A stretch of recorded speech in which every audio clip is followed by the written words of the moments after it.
5000 amendements, enfin, ou 4500 amendements qui ont été déposés, et puis toute une partie du PS qui est en train de qui se désolidarise également. Et ensuite, le sort qui a été réservé à nos amendements, c'est-à-dire que nos amendements ont été écartés d'un revers de main. Donc tout ça nous amène à beaucoup de prudence sur notre position finale sur le texte. On va attendre de voir comment vont se dérouler les débats cette semaine, le sort réservé à nos amendements, et puis de voir si le texte est dénaturé ou pas, et il y a objectivement un certain nombre de risques qu'il le soit. Après, les autres points, c'est deux sujets de préoccupation forte sur on peut appeler le pacte de solidarité républicain, c'est-à-dire les attaques qui ont été menées contre les retraites et les allocations familiales. Sur les allocations familiales, on est ni plus ni moins dans une mise sous condition de ressources des allocations familiales.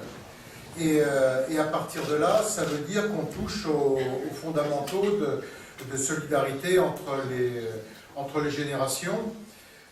Si on commence à tirer le fil de cette bobine, comment on tient sur le système de retraite par répartition, comment on tient sur l'universalité de l'assurance maladie. Donc, et puis, c'est aussi, pour nous, un enjeu extrêmement fort, au-delà des conséquences sociales et sur notre pacte républicain. On voit bien que c'est un des atouts aujourd'hui de la France par rapport à ses partenaires, d'avoir une politique familiale extrêmement dynamique. Xavier Bertrand avait dit qu'il n'était pas opposé à une mise sous condition d'allocation familiale. Oui, mais moi je vous rappelle la position du groupe, qui est sur le... il avait parlé aussi, il y avait eu le débat sur la fiscalité. On a eu tous ces débats en interne, parce que c'est des débats qu'il est important d'avoir, mais il n'empêche qu'aujourd'hui, on considère, on a eu une discussion ce matin, que c'est une attaque en règle contre la politique familiale et contre ce qui constitue le pacte de solidarité républicain. Et sur la retraite, de la même façon, si on ne va pas sur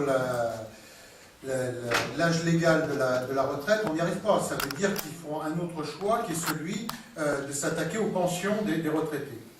C'est ce qui a commencé à être fait par la surtaxation et vraisemblablement ce qui va continuer. Nous, on pense qu'il faut repousser l'âge légal de la retraite, puisque le nombre d'années de cotisation est déjà prévu dans les lois Fillon au fur et à mesure qu'on a un allongement de la durée de vie, de la durée de la vie, on a également un allongement des cotisations. Donc voilà les deux points principaux, retraite et allocation familiale, et puis le texte sur... Oui, pour repousser l'âge légal, là on est à 62, vous pensez à quoi? On a un groupe de travail en ce moment en interne qui fonctionne. Mon idée, c'est qu'on était à 65 ans avant 81, à un moment où on avait une durée de vie qui était 10 ans moins longue qu'elle est aujourd'hui. Mais bon, là-dessus, on a notre groupe de travail qui fonctionne. Ça va revenir au minimum à 65 ans. Je pense qu'il faut toucher à l'âge légal, il ne faut pas raconter d'histoire. Si on ne touche pas à l'âge légal, ça veut dire que pour trouver l'équilibre, on tape sur les pensions. Il n'y a pas de secret. Les retraites, c'est, je vous dis souvent, c'est une équation à trois entrées. C'est-à-dire soit on est sur l'augmentation des cotisations, ce qu'ils ont déjà fait, la baisse des pensions, ce qu'ils ont déjà fait, ou l'allongement de la durée de cotisation. Nous, on est sur la troisième voie.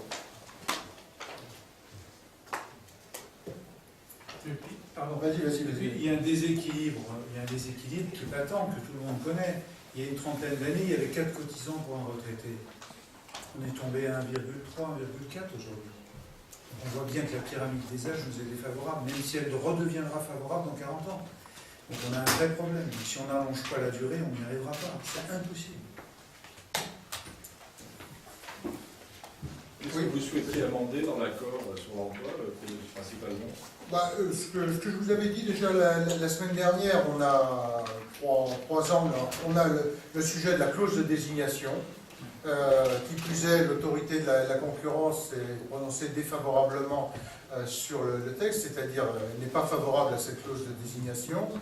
On a ensuite ce qu'on a appelé les accords offensifs, c'est-à-dire qu'aujourd'hui on a la possibilité de baisser le salaire et le nombre d'heures, et donc nous on voudrait qu'il puisse être offensif, c'est-à-dire à partir du moment où il y a un accord au sein de l'entreprise, aller au-delà des 35 heures, et puis ensuite sur les droits rechargeables qui soient utilisés sans bouger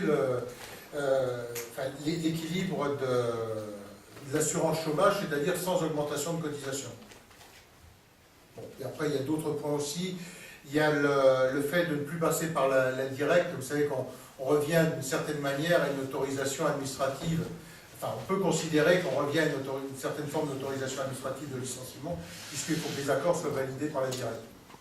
Et on pense qu'à partir du moment où il y a un accord majoritaire au sein de l'entreprise, il n'y a pas besoin de repasser par la voie de l'administration. Ça fait combien d'amendements à peu près? Ça fait, on est sur un socle de 5-6 amendements. Et puis après, bon, on a aussi tous nos collègues qui ont déposé des amendements, donc on doit y en avoir 250 ou quelque chose comme ça. Il y a le PCI, Oui, au total. oui, mais après on a des amendements individuels, au-delà de ceux du groupe. Pour les amendements groupes, mais après on a des amendements individuels par les collègues. Oui, attends, sinon, oui, Bernard me souffle sur la défense. Oui, juste un mot sur l'interview du président de la République jeudi, où finalement certains ont cru voir un rayon de soleil lorsqu'il a préconisé une sanctuarisation du budget de la défense. Je crois qu'il faut qu'on fasse bien attention, qu'on soit bien au clair là-dessus. Hein. Ce n'est pas une sanctuarisation du budget de la défense. Le budget de la défense, c'est 31 milliards cette année, hors pension. Or, dedans, il y a 1,2 milliard qui sont des recettes exceptionnelles. On vend une partie des télécommunications hertziennes, je ne vais pas rentrer trop dans les détails. Donc la vraie question, c'est de savoir si on part sur le budget qui a été voté, 31,4 milliards, ou si on commence à dire que finalement les recettes exceptionnelles, ça ne les contient pas, ce qui les fait descendre à 30,2 milliards. Et évidemment, vous avez compris qu'il y aura l'érosion de l'inflation.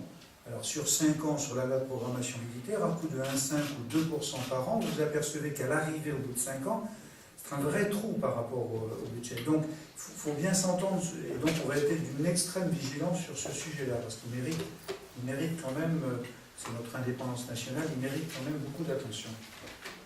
M. Jacob, sur oui. Le débat demandé par Jean-Louis Borloo à Jean-Marc Ayrault, est-ce que vous trouvez que c'est une demande légitime et est-ce que l'UMP pourrait participer à ce débat-là?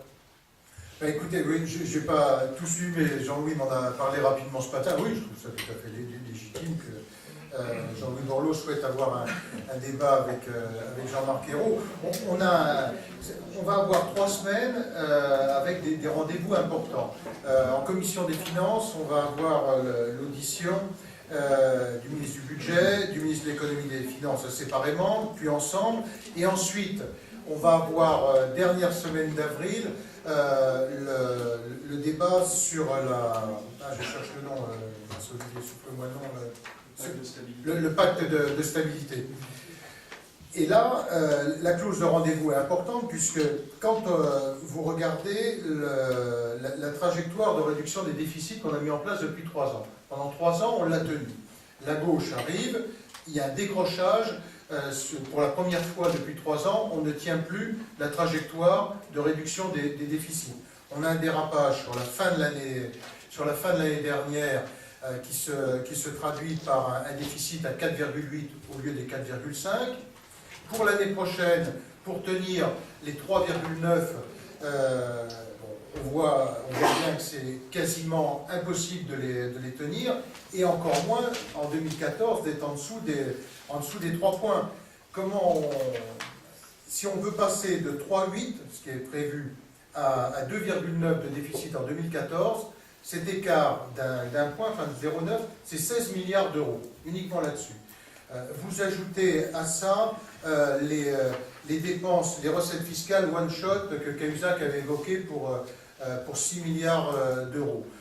vous y ajoutez 5 milliards d'euros sur le crédit impôt compétitivité, et puis vous ajoutez à ça la fiscalité écologique, on arrive à un gap de 35 milliards d'euros. La réalité, c'est ça. Comment le gouvernement trouve ces 35 milliards d'euros de réduction de nos déficits? Soit on continue sur le matraquage fiscal, mais on voit bien où ça nous amène, c'est-à-dire que quand on matraque fiscalement les classes moyennes, ce qu'ils ont fait, ça casse la croissance. C'est quand même la première fois depuis 30 ans qu'on a un recul du pouvoir d'achat. Et la dernière fois, c'était déjà un gouvernement de gauche, c'était en 84, sur les mêmes erreurs, on matraque fiscalement toutes les classes moyennes, et donc la croissance s'effondre. Et là, on est dans la même situation, et aucune proposition de réduction des déficits. Donc moi, je pense qu'effectivement, le rendez-vous de fin avril, nous, c'est un rendez-vous qu'on va utiliser. Et puis, la proposition de Jean-Louis, j'ai souscrit tout à fait. Et l'UMP pourrait débattre avec Jean-Marc Ayrault Bon, écoutez, honnêtement, je ne vais pas rentrer là-dedans, mais il n'y a pas de sujet. Bon sang, la volonté de Jean-Luc Borloo d'être la figure d'opposition aujourd'hui, est-ce que vous trouvez qu'en ce moment, Jean-Luc Borloo est particulièrement en forme et qui vous vole la vedette dans le retour d'opposition? J'ai pas ce problème d'orgueil. Pas de sujet avec Jean-Louis, mais on a intérêt à avoir une opposition qui soit la plus dynamique possible, et à chaque fois que les centristes nous rejoignent, eh bien, on est ravis. Après, la répartition des forces, c'est ce qu'elle est. Non, mais la réalité de l'URR, voilà, mais au-delà de ça, j'ai surtout pas de problème d'orgueil.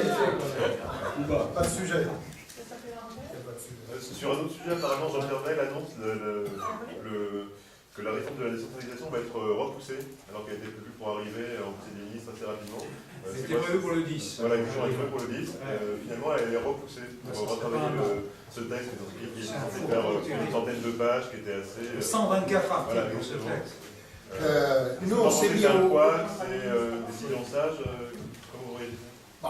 Je pense que c'est surtout l'incapacité du gouvernement et de la majorité à se mettre d'accord sur un texte. Nous, on a commencé en interne, c'est Hervé Guémard qui va travailler là-dessus, avec un prisme parisien qui sera suivi par Patrick Ollier. Donc on a préparé nos groupes de travail là-dessus, mais ça rejoint alors l'incapacité, on l'a vu d'ailleurs sur les PPL jeudi, l'incapacité de la majorité à se serrer les coudes et d'être sur une même position, et puis aussi le travail parlementaire. Je vous en ai parlé la semaine dernière, mais après l'intervention du président de la République, c'est juste invraisemblable. Et on va avoir la deuxième lecture du mariage et de l'adoption pour les couples homosexuels. On va avoir deux lectures sur la réforme du mode de scrutin pour les municipales, pour les cantonales. On a le vote solennel là, tout à l'heure.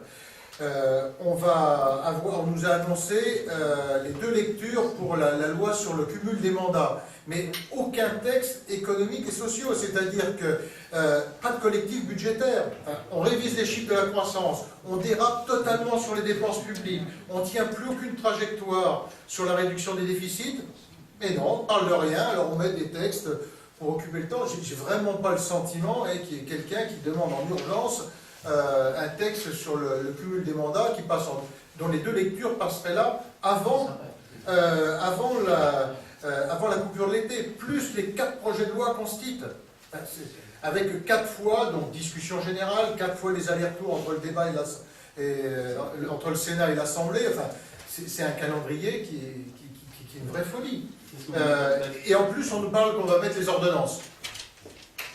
Le président dit que les outils sont sur la table. Ah oui, tout a été fait. À ce moment-là, si le quinquennat est fini, voilà. Pourquoi pas, hein. Non, mais c'est ce qu'il nous a dit. Tout est fait.